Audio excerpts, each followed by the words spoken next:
왔지만 하나님께서 우리를 강건케 하실 줄 믿습니다. 제가 읽었던 책 중에 혼자 하는 섀도우 복싱은 아무리 잘해도 챔피언이 될 수 없다라는 말이 있어요. 섀도우 복싱 뭔지 아시죠? 혼자 슉슉 소리를 내면서 권투하는 것은 챔피언이 될 수 없대요. 링 위에 올라가서 상대를 맞이해야 챔피언이 될 수 있고, 혼자 거둔 승리는 결코 우리에게 유익하지 않고 인생에 도움이 되지 않는다는 것이죠. 그래서 관계라는 것이 성품과 인성의 시금석이 된다라고 말하고 있습니다. 신앙도 똑같습니다. 혼자 신앙생활 해갖고는 챔피언이 될 수가 없어요. 챔피언이 되고 싶은 마음이 없는 분들도 있겠지만 우리 신앙이 자라지 못한다는 겁니다. 관계 안에서 진리의 말씀을 깨달을 수가 있고 우리가 자라가는 것이죠. 등록하지 않고 예배 오시는 분들 결코 챔피언이 될 수 없습니다. 구역에 오셔서 함께 섬기고 책임지고 봉사하면서 우리는 함께 자라갈 줄로 믿습니다. 아멘이 좀 작으신데 5월에 우리가 계획하고 있는 일들이 많습니다. 다들 오셔갖고 함께 힘을 보태주시기를 부탁드리겠습니다. 거부하지 못해서 아멘 하시는데 하여튼 한 걸음 한 걸음 우리가 나가길 소원합니다. 행복한 가정은 미리 누리는 천국이다라는 말이 있어요. 행복한 가정은 미리 누리는 천국이다. 그러니까 가정이 중요한데 그냥 중요한 것이 아니라 어떻게 중요한가? 하나님께서 계획해 놓으신 구원의 계획에 어떤 청사진과 같고 또 하나님께서 만드실 천국에 대한 예고편과 같다는 것이죠. 왜 그렇습니까? 가정이라는 것이 하나님께서 우리를 처음 만드실 때에도 삼위일체 공동체이신 하나님께서 우리를 공동체로 만드셨어요. 남자 혼자 독처하는 것이 좋지 못해서 하나님께서 여자를 만드시고 가정을 이루게 하셨습니다. 그것이 최초의 가정이고 공동체이고 교회인 것이죠. 사람이 죄를 짓고 하나님과 원수가 되었지만 하나님께서는 하나밖에 없는 독생자를 대신 죽게 하셔서 우리를 구원하셨습니다. 구원하셨을 뿐만 아니라 우리를 무엇으로 삼아 주셨습니까? 하나님의 자녀로 삼아 주셨습니다. 자녀가 되는 권세를 주셨고 예수님과 똑같은 유업을 이어받을 수 있는 사람들로 삼아 주셨다라는 것이죠. 그게 무엇인가? 하나님의 가족이고 교회이고 또한 우리 가정이 회복해야 할 모습이라는 것이죠. 이러한 관점에서 오늘 본문을 보기를 원합니다. 왜냐하면 오늘 본문은 모세의 가족 상봉 이야기가 아니라는 것이죠. 모세의 장인이며 미디안 제사장인 이드로가 모세를 찾아왔습니다. 혼자 온 것이 아니라 전에 돌려보냈었던 모세의 아내 십보라와 두 아들 게르솜과 엘르에셀을 데리고 왔어요. 왜 왔는가? 저 멀리 있다 보니까 소문이 들려왔습니다. 무슨 소문인가 하니까 하나님께서 모세와 모세의 백성, 하나님의 백성을 위하여 애굽에서 어떻게 놀라운 이적을 행하셨는지, 홍해를 어떻게 가르고 그 백성을 구원하셨는지를 듣고 왔다라는 것이죠. 듣고 왔습니다. 하나님의 놀라운 일들을 듣고 모세의 아내와 모세의 자녀들을 데리고 할아버지가 온 거예요. 마침 때도 좋았습니다. 식량이 모자랐던 위기도 좀 지나가고 물이 없다고 불평하고 싸우고 하던 일들도 좀 지나가고 아말렉 족속이 쳐들어왔는데 그것도 잘 물리치고 지금 조금 한가할 때 이제 모세의 장인과 아내와 자녀들이 왔습니다. 가족을 만났으니 아마 기뻤겠죠. 언제 떨어졌는지 성경에는 나오고 있지 않습니다. 출애굽기 4장에 원래 애굽으로 갈 때 동행했는데 오늘 본문에 보니까 돌려보냈었대요. 모세의 장인 이드로가 놀라운 일들을 듣고 가족들을 데리고 왔습니다. 그러니까 왔던 이유가 가족들의 상봉이 아니라 하나님의 놀라운 일을 듣고 왔다는 것도 중요한데 와서 얼마나 기뻤을까요? 그동안에 모세는 사실 쉬지 못했을 거예요. 백성들을 대표해서 하나님의 말씀을 전하기 위해서 바로 앞에 서는 일이 결코 쉽지 않았고 200만이 넘는 이스라엘 백성들을 이끌고 출애굽하고 홍해를 건너와서도 일이 끊이지가 않았어요. 물이 없다고 불평하고 먹을 것이 없다고 불평하고 불평만 한 것이 아니라 돌로 칠 기세로 모세와 아론을 공격해 왔었죠. 몸도 마음도 쉬지 못하고 지금까지 왔는데 사랑하는 가족들이 왔다라는 것은 몸도 마음도 좀 위로를 받을 수 있는 그런 시간이 되었을 것입니다. 그런데 이상한 것은 모세 장인과 인사하고 장막 안으로 들어와서 처음 한 일이 무엇인가? 간증했다는 거죠. 간증. 모세가 하나님께서 8절에 보면 이스라엘을 위하여 바로와 애굽에게 행하신 일과 길에서 그들이 만난 모든 고난에서 구원하신 일들에 대해서 이야기했다라는 거예요. 오랜만에 장인을 만나고 아내를 만나고 자녀를 만났는데 무엇을 했다고요? 하나님의 일에 대해서 간증을 했습니다. 그랬더니 모세의 장인 이드로가 무엇을 했는가? 하나님을 찬송했다라는 것이죠. 하나님께서 그 백성을 애굽과 그 바로의 손에서 구원하셨다. 하나님만이 유일하신 신이며 그 하나님을 높여야 된다라고 찬양을 했습니다. 유일하신 하나님을 높이며 또 그것을 확신했죠. 그리고 나서 한 일이 무엇인가 하니까 번제물과 희생제물을 가져다가 제사를 하는데 그냥 제사한 것이 아니라 이스라엘 장로들과 아론과 함께 제사하고 그리고 또 있습니다. 무엇을 했어요? 같이 떡을 먹었다라는 것이죠. 그러니까 오늘 본문의 이야기는 단순히 지도자 모세의 가족 상봉 이야기가 아니라 하나님의 가족으로서의 모세의 가족의 상봉, 그리고 하나님의 가족으로서 하나 되는 이스라엘 백성들의 모습을 보여주고 있습니다. 왜 그런가? 오늘 사건이 언제 이후에 있었는가 하면 르비딤 사건 이후에 있었습니다. 르비딤에서 물이 없어 불평하는데 하나님께서는 내가 그 바위에 서 있을 건데 그 바위를 치라. 그 바위가 무엇입니까? 예수님을 예표하는 거죠. 예수님의 몸을 깨트려서 생수가 나오고 생명을 얻은 것처럼 예수님의 십자가에서 자기의 몸을 깨트리심으로 우리가 생명을 얻었다라는 것을 모형적으로 보여준다고 우리가 해석을 합니다. 그 다음에 있었던 것은 아말렉 사건인데 하나님께서 그 아말렉과 영원히 싸우시겠다라고 했어요. 아말렉이 뭐 대단하다고 영원히 싸웁니까? 하나님께서는 육신의 죄와 정욕과 교만과 영원히 싸워서 그 이름을 제하겠다라고 말씀하셨는데 모세가 그때 산 꼭대기에서 하나님의 지팡이를 들고 서 있었죠. 중보 기도를 했습니다. 예수님의 십자가 이후에 부활하신 주님께서 승천하사 하나님의 보좌 우편에서 지금도 말할 수 없는 탄식으로 우리를 중보하시는 예수님의 모습을 모형적으로 보여준다는 것이죠. 그렇게 예수님의 구원 사건이 있고 나서 사도행전에 무엇이 생겨나나요? 교회가 생겨나죠. 오늘 본문에도 보면 모세의 누가 찾아오나요? 신부 십보라가 찾아오는 것이죠. 신랑 되신 예수님의 신부된 교회가 찾아와서 생겨나는 이야기라고 풍유적으로 해석하는 학자들은 그렇게 보기도 합니다. 근데 좀 그럴듯하지 않습니까? 아닌가요? 네. 오늘 함께 제사를 드리고 나서 무엇을 했다고요? 이스라엘 장로들과 함께 떡을 먹었어요. 마치 사도행전에 초대교회 성도들이 모여서 함께 찬미하고 예배하고 떡을 떼며 교제했던 모습과 비슷하지 않습니까? 그러니까 이것은 일반적으로 가족의 만남이라고 보기도 이상한 간증하고 찬송하고 하는 일들이 있었고 이스라엘 장로들과 함께 예배하고 또 교제하는 이것을 볼 때 하나님의 교회가 가족으로서 또 가족이 교회로서의 온전하게 되는 모습을 우리에게 보여준다라는 것입니다. 공동체의 최소 단위가 무엇인가 하면 가정이고 교회의 최소 단위도 가정입니다. 가정은 피로 맺어주셨지만 신앙 위에 믿음 위에 세워지지 않으면 사상 누각처럼 모래 위에 지은 집처럼 무너지고 말 거예요. 우리의 가정은 태초에 하나님을 믿는 믿음 가운데 세워주셨다라는 것이죠. 그러니까 가정이 교회가 되고 교회가 하나님의 가정으로 되어야 되는 역사가 우리 가운데 있습니다. 오늘 본문은 그것을 보여준다고 할 수 있어요. 우리는 살면서 가정을 중요하다고 생각하는데 우리의 마음처럼 가정이 되나요? 안 되나요? 되지 않을 때가 많이 있어요. 신방을 가보면 모든 기도의 제목들이 가족과 가정 이야기들이 많이 나오게 됩니다. 얼마 되지도 않는 유산 때문에 형제들이 등 돌리고 사는 경우도 있고 가정에 돌봄이 필요한 형제를 돌보느라 지쳐서 서로 원망하며 관계가 깨져 있는 경우도 있더라는 것이죠. 그리고 분명히 피는 물보다 진하고 끈끈하고 특별한 관계는 맞습니다. 더군다나 하나님께서 부모와 자녀라는 특별한 관계로 맺어주셨던 것은 아주 감사할 은혜인 거죠.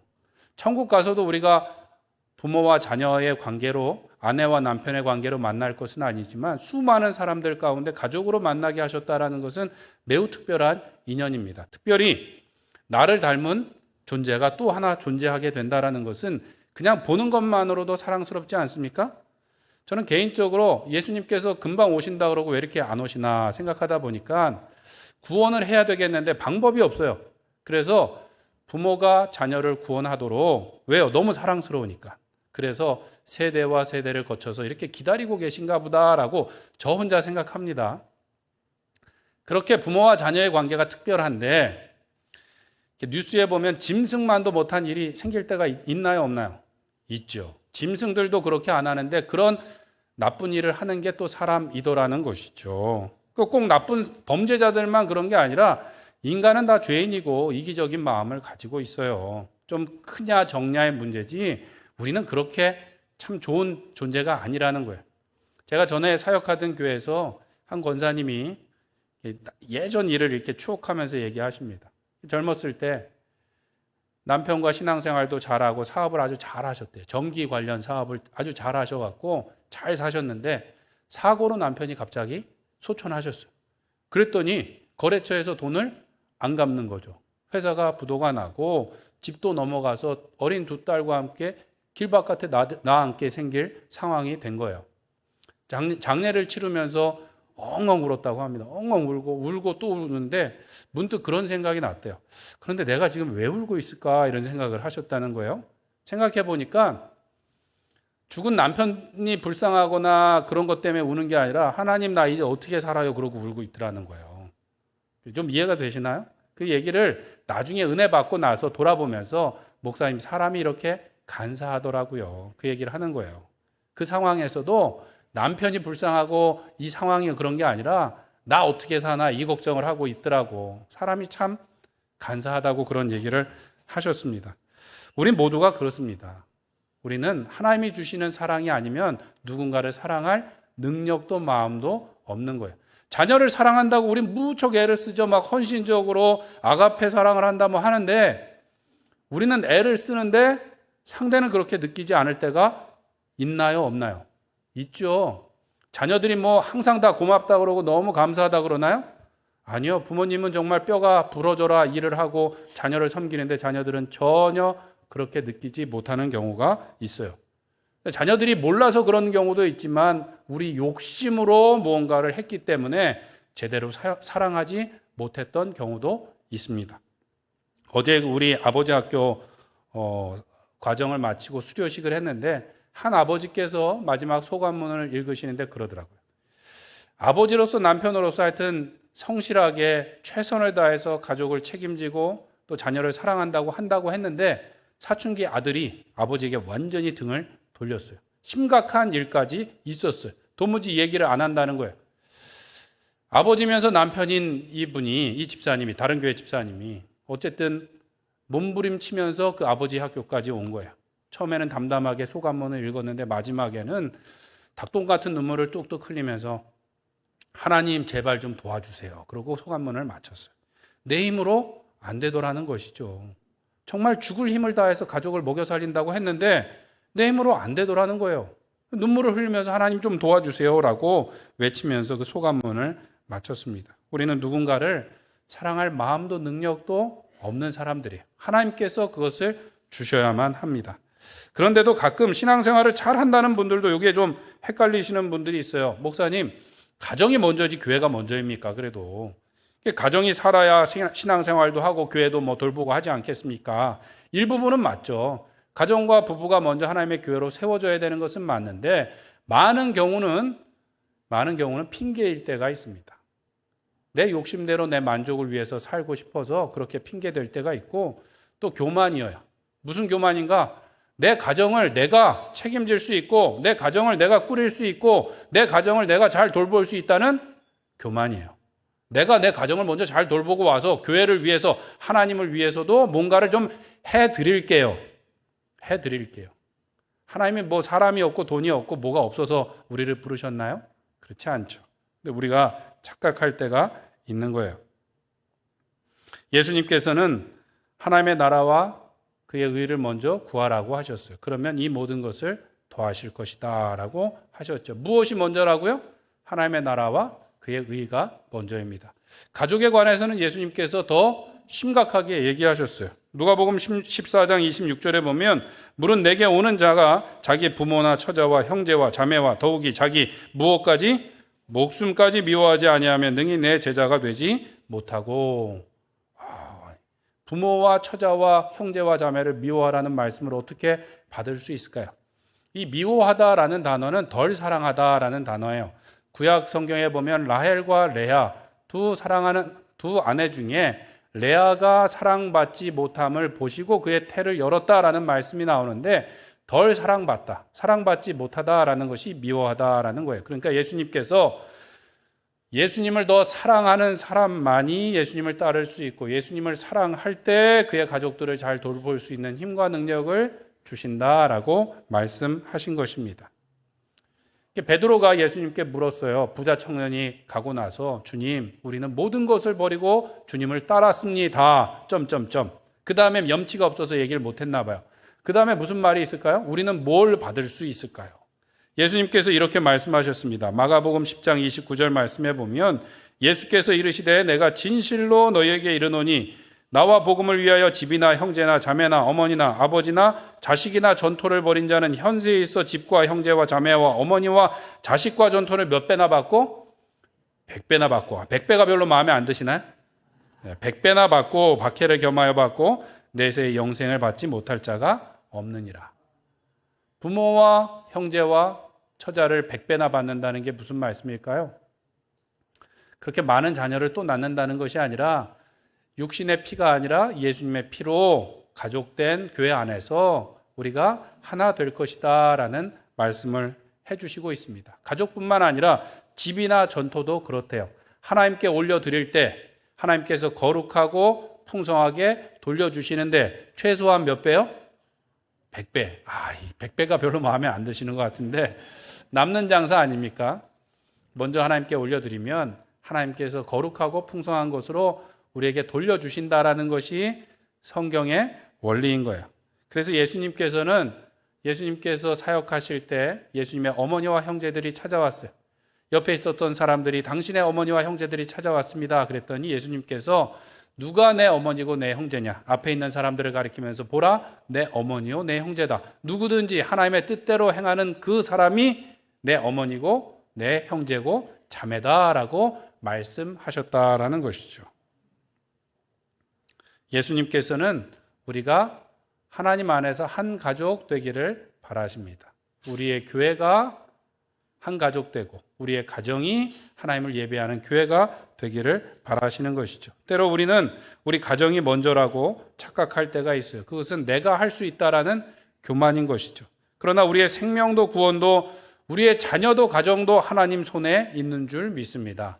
나의 연약한 손으로 붙들려고 하는 것이 아니라 하나님 손에 맡겨드릴 때 하나님께서 더욱더 거룩하고 풍성하게 만들어서 우리에게 다시 맡겨주실 줄 믿습니다. 그래서 C.S. 루이스라는 작가는 이렇게 말했습니다. 이 세상에서 우리에게 가장 소중한 것보다 하나님을 사랑하는 법을 배우게 될 때 우리는 우리가 소중하게 여기는 것들을 지금 우리가 사랑하는 것보다 더 잘 사랑하게 될 것이다. 복잡하긴 한데 제가 말씀드린 거예요. 우리가 주님을 위해서 뭔가를 포기하는 것 같을 때 그게 포기하는 것이 아니라 오히려 더 잘 사랑하게 되는 법을 배우게 되는 것이라는 거죠. 우리가 포기하고 잃어버리는 것이 아니라 하나님께서 더욱더 풍성하게 돌려주시고 맡겨주실 것이라는 약속입니다. 우리의 가정이 먼저 하나님을 경외하는 교회가 될 때 진정으로 생명과 사랑의 공동체가 될 것입니다. 우리의 교회도 마찬가지입니다. 우리의 말이 아니라 하나님의 말씀을 나누고 간증하고 찬송하고 예배할 때 진정한 생명과 사랑의 공동체, 하나님의 가족이 되어질 줄로 믿습니다. 그렇게 되기 위해서 오늘 모세의 가족 이야기가 우리에게 힌트를 주고 있어요. 특별히 오늘 본문에 보면 모세의 두 아들의 이름의 뜻을 우리에게 자세하게 설명해 주고 있는데 그곳에서 우리가 그 힌트를 얻을 수 있습니다. 하나님의 가족으로서 또 교회로서 우리가 어떻게 살아가야 되는가? 첫 번째로 본향을 향하여 가는 나그네처럼 살아가야 되겠습니다. 우리 3절 말씀을 같이 읽겠습니다. 시작. 두 아들을 데리고 왔으니 그 하나의 이름은 게르솜이라. 이는 모세가 이르기를 내가 이방에서 나그네가 되었다 하미요. 첫째 아들의 이름이 게르솜이었대요. 게르솜의 이름은 내가 이방에서 나그네가 되었다라는 것이죠. 그 말은 그의 본향이 있다라는 말이죠. 이방에 있다라는 것은 원래 나라가 있다라는 것이고, 나그네라는 것은 그가 본향을 향하여 지금 가고 있다라는 것을 의미합니다. 모세만 이랬는가? 히브리서 11장에 보면 믿음의 조상들이 모두 그렇게 이야기했습니다. 히브리서 11장 13절에 보면 이 사람들은 다 믿음을 따라 죽었으며 약속을 받지 못하였으되 그것들을 멀리서 보고 환영하며 또 땅에서는 무엇과 무엇 외국인과 나그네임을 증언하였으니 그들이 이같이 말하는 것은 자기들이 본향을 찾는 자임을 나타내미라. 본향을 찾아가는 사람인 것을 증거하고 나타냈다라는 것이죠. 그들이 본향을 생각하였다면 나왔던 곳으로 돌아가겠지만 그렇지 않고 더 나은 본향을 향하여 갔다라고 말씀하고 있습니다. 믿음의 조상들이. 11장에 나오는 모세의 모습은 어떻습니까? 모세도 역시 그와 마찬가지였습니다. 11장 24절 26절에 보면 믿음으로 모세는 장성하여 바로의 공주의 아들이라 칭함받기를 거절하고 도리어 하나님의 백성과 함께 무엇 받기를? 고난받기를 잠시 죄악의 낙을 누리는 것보다 좋아하고 그리스도를 위하여 받은 수모를 애굽의 모든 보화보다 더 큰 재물로 여겼으니 이는 상 주심을 바라봄이라. 아멘. 믿음의 조상들은 더 나은 본향을 향하여 말씀하실 곳으로 향하여 한 걸음 한 걸음 순종해 갔습니다. 이 땅에서 고난받기를 두려워하거나 주저하지 않고 오히려 즐거워했다고 말해요. 모세는 어떠했는가? 왕궁에서 죄악의 낙을 누리는 것보다 광야에서 그 백성들과 함께 고난받기를 즐거워했고, 바로의 궁전에 있는 보화보다 무엇을 좋아했는가? 만왕의 왕이신 그리스도를 위하여 무엇 받기를? 수모 받기를 더 귀중한 것으로 여겼대요. 애굽 왕궁에 있는 금은 보화보다 예수님과 함께 수모당하는 것을 더 귀한 보석으로 여겼다라는 것이죠. 그래서 그 어려운 길을 모세가 갈 수 있었다라는 것이죠. 하나님의 말씀을 가지고 바로에게 가서 전하고, 이스라엘 백성들이 모세를 그렇게 좋아한 것 같지만은 않아요. 뭔가 부족하면 매번 불평하고 원망하고 돌로 치려고까지 했는데, 모세가 욕을 욕으로 대하지 않고 원망을 원망으로 대하지 않고 누구에게 나갔습니까? 하나님 앞에 엎드렸어요. 이스라엘 백성들이 원망하고 돌로 치려할 때 하나님 앞에 엎드렸습니다. 왜 그랬을까요? 하나님이 상 주시는 이시기 때문에, 하나님이 문제를 해결하실 이 분이시기 때문에 그 앞에 엎드렸다는 것이죠. 그래서 모세가 그 길을 이끌고 나갔고, 모세가 가나안에 들어갔나요? 못 들어갔나요? 못 들어갔죠. 그 땅을 멀리서 바라볼 뿐이었지만 그가 실망하거나 그것에 대해서 아쉬워하거나 원망하지 않았어요. 그 땅을 바라보며 그가 편안하게 삶을 마감할 수 있었던 것은 무엇이 있기 때문에? 더 나은 본향이 있기 때문에. 가나안이 최종 목적지가 아니라, 젖과 꿀이 흐르는 땅이 최종 목적지가 아니라 하나님의 본향이 기다리고 있기 때문에 그가 사명을 다 감당했다라는 것이죠. 여기 모이신 우리 성도님들은 어떻습니까? 그 본향을 바라보고 계신가요? 예. 오늘 당장 죽으면 천국에 갈 확실한 믿음이 있으시죠? 예. 아멘이 좀 작으신데 오늘이라는 게 마음에 안 드시는 것 같은데, 그러면 얼마 뒤에 좀 가면은 좀 만족하시겠습니까? 왜 웃으세요? 우리 다 누구나 다 이 땅을 떠나가야 되는데 언제 가면 좋을까요? 사도 바울은 내가 주님 품에 거하길 바라는데 내가 이 땅에 거하는 것이 성도들에게 유익하여 그 가운데 껴서 괴롭다라고 말해서 빨리 주님 만나고 싶다라고 이야기했다라는 것이죠. 가끔 우리가 예수님을 믿었고 영생이 있다 그러는데 즐겁지가 않은 것처럼 살아갈 때가 있어요. 니체가 말했던 것처럼 예수 믿는 사람들 믿을 수가 없대요. 왜? 즐겁지 않으니까. 예수님 믿었다 그러면서 즐겁지 않고 맨날 인상 쓰고 살아가고 부정적이고 얘기하니까 그 하나님 나는 안 믿겠다는 거죠. 우리도 살아가면서 그런 경우가 있어요. 영생이 있다는데 별로 즐거워 보이지 않아요. 천국이 있다는데 맨날 두려워하고 떨고 살아가고 이 땅에서 천년 만년 살 것처럼 더 좋은 것을 먹고 더 좋은 것으로 치장하고 하는 것이 우선이 될 때가 있다는 것이죠. 우리만 그런가요? 우리의 자녀들에게도 믿음의 유산을 물려주는 것이 최우선이 아니라 마치 실력과 또 자격과 또 많은 유산을 물려주는 것이 우선이라고 착각할 때가 있다는 것이죠. 집집마다 신방하면 불신 가족들을 위한 기도 제목이 첫 번째이지 않습니까?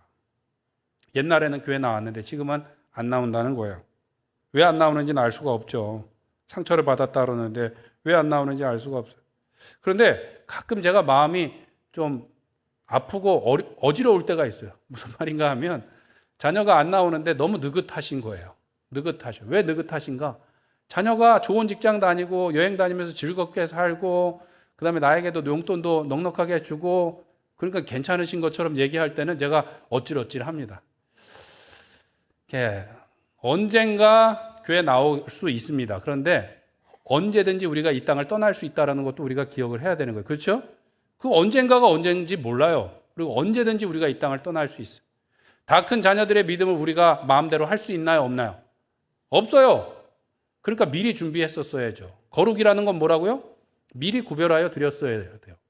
옛날 일은 뭐 차지하고라도 그러면 지금 우리의 마음대로 할 수 없으면 어떻게 해야 될까요? 할 수 있는 최선을 다해야죠. 할 수 있는 최선을 다해야죠. 밤낮 부르짖어 하나님께 그 마음을 돌려달라고 기도하고 이전에 못했던 것 10배로, 20배로, 30배로 하면서 주님께로 돌아오길 바라야죠. 언젠가 돌아올 수도 있지만 돌아오지 않을 가능성도 있고 그 언젠가 오기 전에 우리가 먼저 이 세상을 떠날 수도 있다는 것을 우리는 기억해야 됩니다. 어느 작가가 그런 이야기를 했어요. 사단이 이 세상에서 하는 일이 하나 있는데 그게 뭐냐면 천국이 이 땅과 별반 다르지 않을 것이라는 생각을 심어주는 거래요. 천국이 별로 재미없는 곳이라고 생각하게 만든다는 거죠.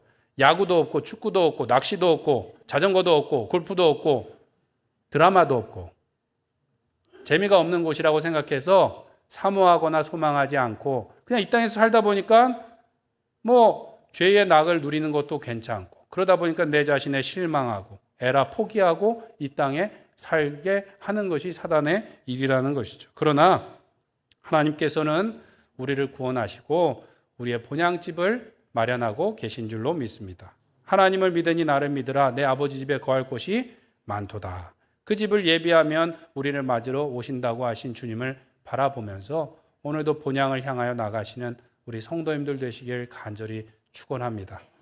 이 땅을 사는 것이 귀하지 않다는 것이 아니에요.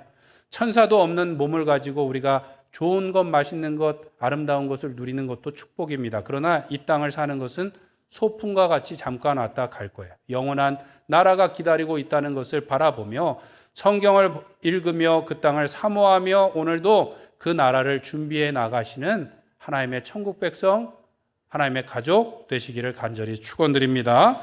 두 번째로 하나님을 찬양하고 예배하는 삶을 살아야 되겠습니다. 하나님의 가족은 누군가? 날마다 하나님을 찬양하고 예배하는 사람이에요. 하나님이 기뻐하시는 가정은 어떤 가정인가? 하나님을 최우선으로 예배하고 찬양하는 가정이라는 것이죠. 4절 말씀을 한번 같이 읽겠습니다. 시작. 하나의 이름은 엘리에셀이라. 이는 내 아버지의 하나님이 나를 도우사 바로의 칼에서 구원하셨다 함이더라. 아멘. 모세의 둘째 아들의 이름은 엘리에셀입니다. 그 이름의 뜻은 하나님이 나를 도우사 바로의 칼에서 나를 구원하셨다라는 거예요.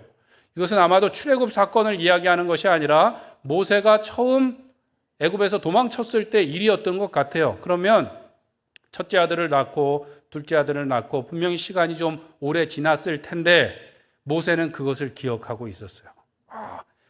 바로가 죽이려고 할 때 하나님께서 도망칠 수 있게 해주셨던 것을 지금 감사하고 있고 그것을 누구의 이름으로 삼았어요? 둘째 아들의 이름으로. 둘째 아들의 이름으로 삼았다는 것은 자기만 기억하는 것이 아니라 누구도 기억하길 바라는 거예요? 아들도 기억하길 바라는 것이죠. 아들도. 우리도 이름을 질 때 하나님, 예수님 넣고 짓나요? 안 짓나요? 짓죠. 하은이, 예은이, 하람이, 예람이 또 뭐가 있나요? 너무 많아갖고 교회 이제 하은이, 예은이는 너무 많은데 주로 이제 가끔 보면 있습니다. 하나님의 은혜에 감사하는 거예요? 하나님의 은혜를 더 많이 달라는 거예요? 뭐 저도 이제 그렇게 이름을 줬지만 가만 생각하니까 마치 맡겨놓은 복을 달라는 것처럼 자녀들의 이름을 줬어요. 괜찮습니다. 뭐 내리사랑이라고 뭐 우리가 그렇게 하는 거 할 수 있는데 우리는 지나온 것에 대해서 감사하기보다는 금방 잊어버려요. 그리고 없는 것에 대해서 불평하고 할 때가 있습니다. 그런데 모세는 지난 은혜를 기억하고 감사했고 그 자녀들에게도 그것을 전하기를 바랬어요.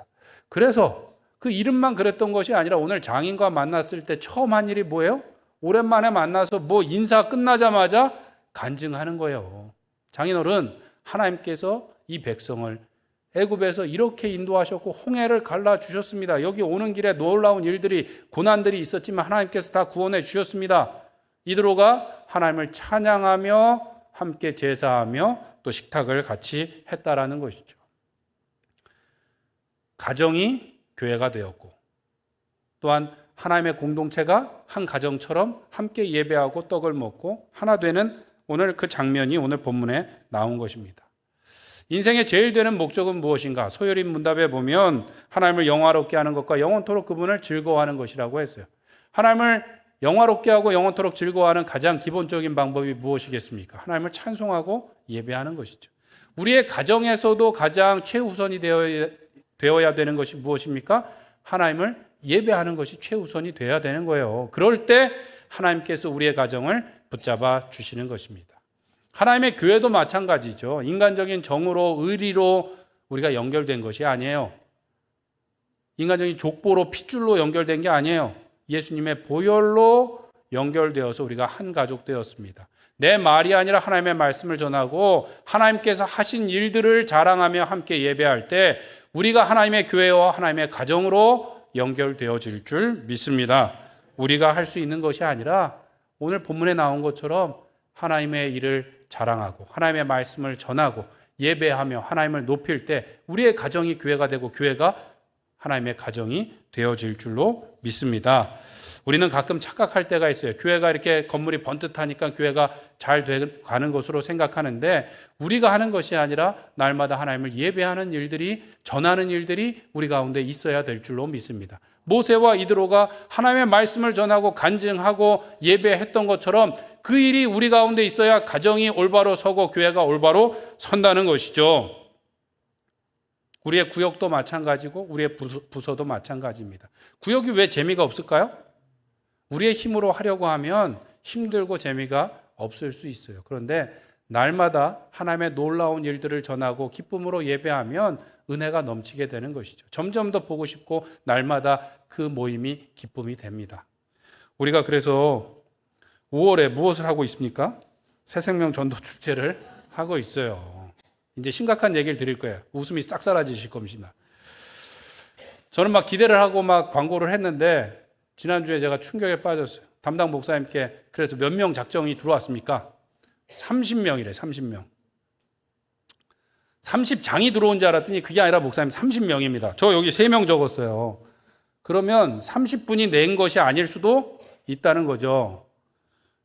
저희 교회는 시무 장로님이 몇 분 계실까요? 11분. 장로님들 왜 대답을 안 하세요? 안수 집사님들 몇 분? 39분. 시무 권사님들 몇 분? 37분. 명예 권사님들 몇 분 계실까요? 101분. 남자 서리 집사님들 몇 분 계실까요? 약 140명. 여자 서리 집사님 몇 분 계실까요? 약 240명. 그런데 몇 명 작정됐다고요? 30명. 아마 깜빡 잊고 못 하셨을 텐데 오늘 나가시는 길에 꼭 작정하셨으면 좋겠습니다.